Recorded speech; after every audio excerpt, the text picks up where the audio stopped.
Dear humans, this is an adoption campaign, but it's not for me, or Mr. Buttons, or Frank over there.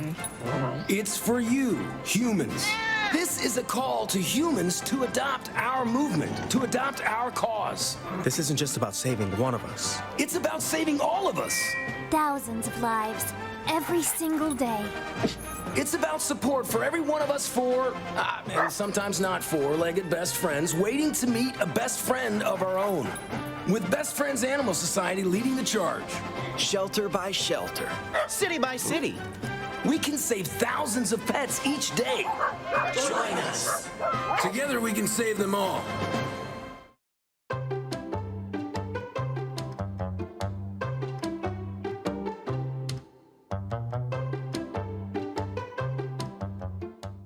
Thank you for joining us for Pet Connect. I'm Tara Douglas. Now, we had a wonderful Saturday with our rabies vaccination clinic. We had almost 400 people come to get their animals vaccinated countywide. So thank you so much to everyone that put that event together. Thank you to everyone who came and brought their dogs and cats to get vaccinated so that they could protect not only their pets, but their families and the community also. We've been discussing rabies for the last couple of months. It's such a serious condition that we have here in our town, so thank you again to everyone that was involved on Saturday. Now, because we had that rabies vaccine clinic Saturday, we did not get to walk dogs, but we will be there this Saturday from 11 to 1. Now, it looks like we might have some rain, so please watch the shelter Facebook page to see if by chance we have to cancel it, but we are hoping that we'll have at least a break in the rain or some sunny skies so we can get out there and get the dogs out walking. You have every opportunity to walk dogs, to pet dogs if you don't want to walk them. There are some puppies that you can socialize, and you can also visit the cats. So don't forget that we talk so much about dogs on Pet Connect, but the cats are available there also, and they need some love too. And if you come out to walk dogs, you can meet our pet of the week. We have Winston. And he is a dog that unfortunately was dumped at the shelter overnight with another hound that we believe is probably his son. But Winston is such a sweet dog. We have, he's one of the favorites on walks. He's very easygoing on walks. He is an older dog. He's 8 years old, so he needs to find a home where he can live out his senior years. So if you have it in your heart to take in an older dog, he is an excellent one. He went on a doggy day out a couple of days ago, did great in the car. Even though he's a hound, we've never really heard him bark. So he's not going to be a problem in a home where he's loud and barks a lot. He is just extremely sweet and calm. We even cat tested him, and he does not care a lick about a cat. There were kittens walking around the room when he was in there and we were testing him, and he completely ignored them. He was more concerned with food than he was with those kittens. And those kittens put the word on him and hissed at him, and he stayed away from them. So we certainly think that he's fine around kittens. He's great with the families that come to walk. We couldn't say enough wonderful things about this dog. Now, he is heartworm positive. So that is something that we have been seeing a tremendous amount at the shelter lately. So I'm shifting gears from all of our rabies talk the last couple of months, and I want to talk about heartworms because a lot of people don't really understand heartworms, and because we're seeing so many at the shelter right now, we're realizing that the main issue that we have in this area with this extremely preventable disease is that no one is putting their dogs on preventatives. So let's talk about heartworms in general. Most people they don't understand where they come from. So heartworms are transmitted by mosquitoes. So here's a graphic here where you can see those mosquitoes bite the dog, and then they end up with the larva in their bloodstream from that mosquito bite. And then once the larvae grow up, they're in the lungs, they're in the heart, and they form those giant worms. So those worms can be 6 to 12 inches long. So you can think about spaghetti sitting in a dog's heart.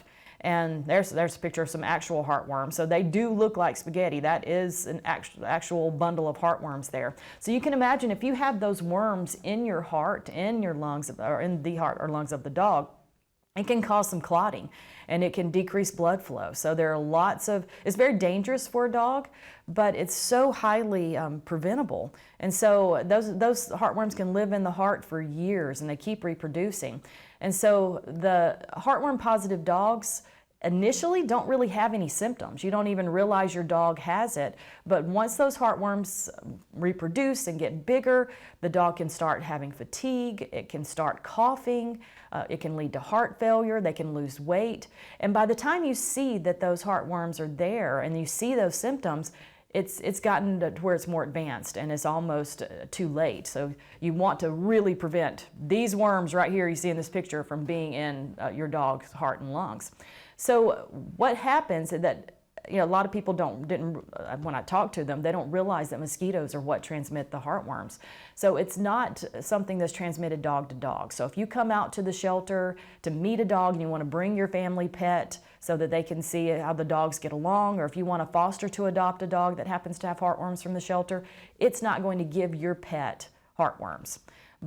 And you're not going to get heartworms as a human. Our bodies don't. I mean, we might get transmitted to us, but our bodies kill it immediately. So we don't have any issues with heartworms from a human standpoint. And cats typically have a hostile environment for heartworms, so there's no issue with cats. It is mainly a dog problem.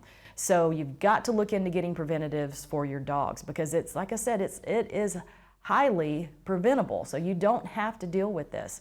Now, one thing that you do need to do if if you have a dog and you have not been keeping them on preventatives, you do need to get a heartworm test. So if you can get your dog to your vet and get a heartworm test and then get them on the preventatives, that's only $5 to $15 a month.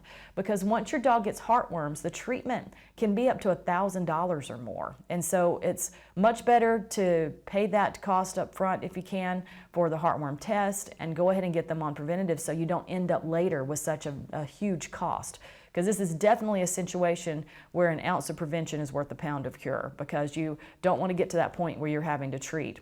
We've had a dog that we've adopted that's had heartworms, and the treatment, there are different types of treatment. Some are a little easier on the dogs than others depending on how far along they are in heartworm. Your vet can talk to you about that. But if it's more advanced, then it is a tough treatment. I mean, there's a risk with the treatment itself. So, they get injections. You have to be very careful where they don't have a lot of exercise, because when they get those worms in their hearts and lungs, then they can throw clots. And you hear about that with people getting blood clots. It can kill a dog. So you want to be super careful. So that's why you want to make sure you don't get to that point.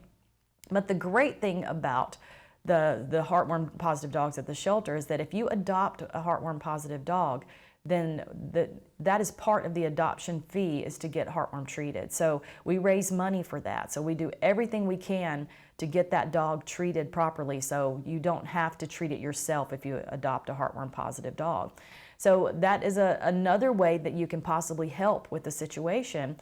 If you are not in the market to adopt a dog or to bring one into your family, but you would like to help, then a lot of these heartworm positive dogs that we're trying to find homes for will need that treatment. So if you would like to donate toward it, then certainly watch the Feral Dogs of Avondale Mill Facebook page, watch the shelter Facebook page, and we'll be able to start raising money to help a lot of these heartworm positive dogs. Because like I said, the shelter is full of heartworm dogs right now. So that's, again, something that is certainly prevalent here in our community. And, again, it's not transmitted dog to dog, so there's no worry if you go out and you meet these dogs.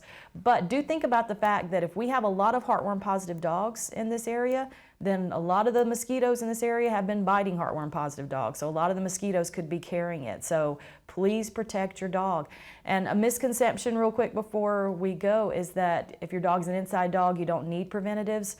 Well, mosquitoes can get in your house, and I'm assuming your dog probably goes outside to go to the bathroom. So that if you get bitten by mosquitoes, your dog can too. So just because your dog is indoors doesn't mean that it's protected from heartworms. And also, a lot of people will stop giving preventatives in the winter. We can have mosquitoes in the winter here in Alabama. Mosquitoes are highly prevalent in the southeastern part of the United States, and especially here in Alabama. We are in a warm state. We are in a state that's damp, so we have a lot of water in Alabama and a lot of spots for mosquitoes to live. So certainly, if you we have a perfect storm here for mosquitoes. So please, please think about getting your animals on the preventatives. And here's a map actually showing the areas of the country that have the most heartworms. So you can see those darker red areas are the areas where we have a tremendous number of incidences reported. So we're right there. We're not There's some areas that are a little worse than us, but we have a ton of heartworms here. So, again, that is a very much an area where we've got some. But please get your dogs heartworm treated and come out to the shelter to meet the dogs that are available. Here's Winston again, and like I said, he is heartworm positive, but we will have him treated and have him ready for adoption. And then remember, if we can do this, if we can get all of the dogs heartworm treated, then you won't have to worry about the expensive treatment later. But please join us this weekend. We're walking dogs from 11 to 1, and we would love to have a big group. We've had some great volunteers lately, a lot of new people coming out. So we welcome everyone in the community to come out and interact with these sweet dogs so that we can find them homes and get more information about them, so we can also get them to rescues. So join us this weekend, and you can come meet Winston and all the other dogs that are available at the shelter. Thanks for joining us today, and we will have more Daybreak after these messages.